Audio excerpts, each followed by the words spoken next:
que eu vou usar eles? Para quando eu quiser falar de uma quantidade que não é definida, nem algum, alguns e nenhum, ou algum, tá?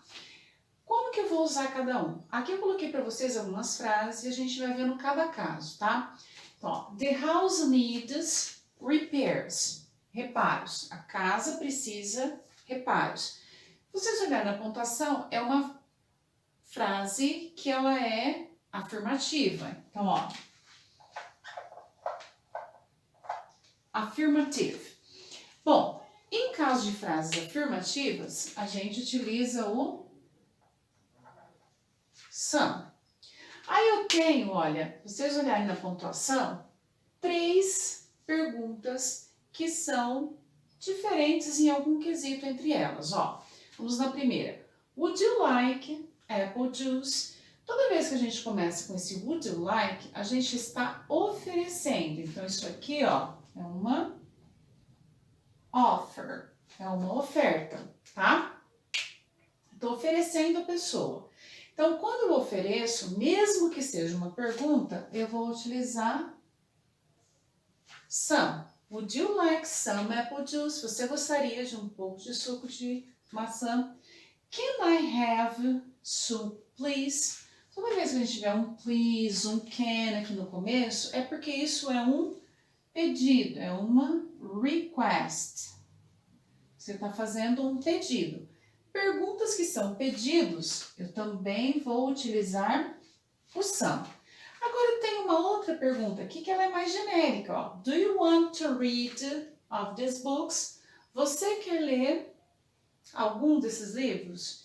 Então não é uma pergunta que seja uma oferta, não é uma pergunta que seja um pedido, ela é uma pergunta comum. Perguntas comuns a gente vai utilizar any.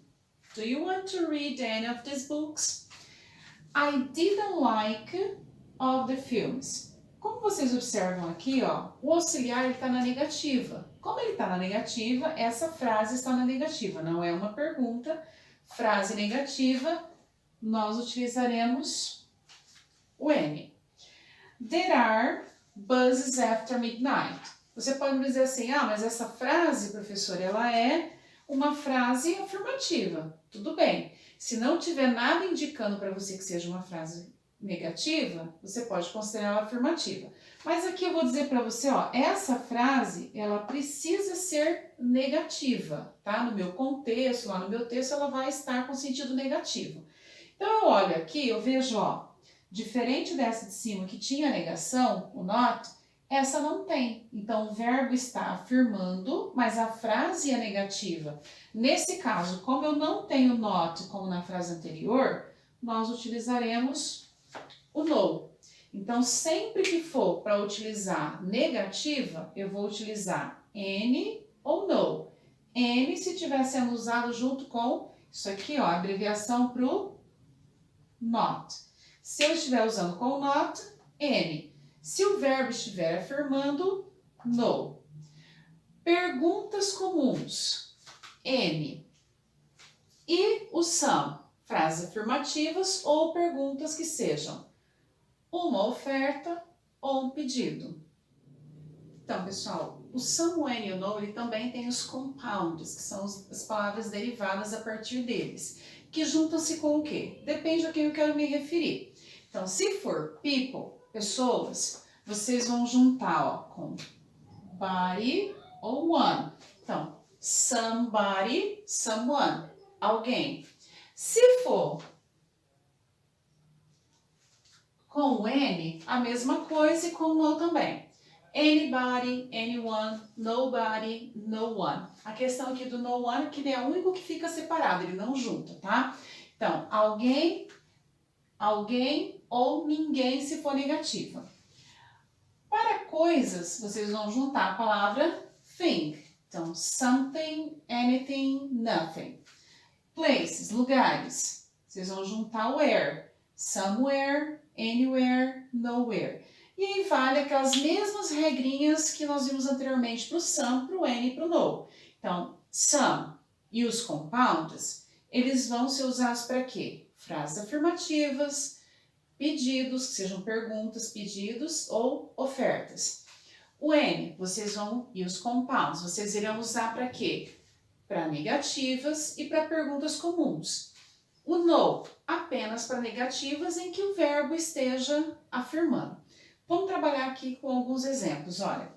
I saw inside the house, uma frase afirmativa, que se refere, por exemplo, a pessoas. Eu vi alguém dentro da casa. O que seria esse alguém? Como é frase afirmativa, eu tenho que usar o some. E como se refere a pessoa, tanto faz eu acrescentar o body ou one. No caso aqui, vou acrescentar one. Posso acrescentar o body? Sem problema e não muda o sentido, tá? There isn't, aqui a gente já vê que é negativa, então eu sei que eu vou ter que usar o N. Here. Se eu for utilizar com coisa, por exemplo, ó, there isn't anything here. Não há nada aqui, tem coisa nenhuma aqui. Se eu for usar, por exemplo, estamos na quarentena, então não é para ter nada aberto. Então, ó, aberto por aqui. Tem, mas eu quero dizer que não tem. Então, o verbo está afirmando, mas eu quero uma negativa. O que eu tenho que usar? O no. Como não tem o substantivo depois, eu tenho que usar um compound. Então, nowhere open around here. Então, qual é a diferença, por exemplo, de eu utilizar o some, when e o no sozinhos ou com alguns compounds aqui, com algumas dessas palavras derivadas? Ele sozinho, eu preciso ter um substantivo depois.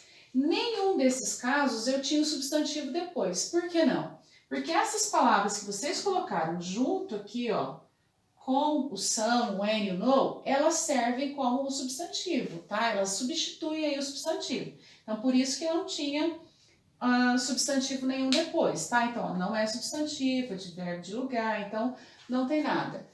Quando for para utilizar some, and e no sozinhos, vocês irão utilizar com o substantivo.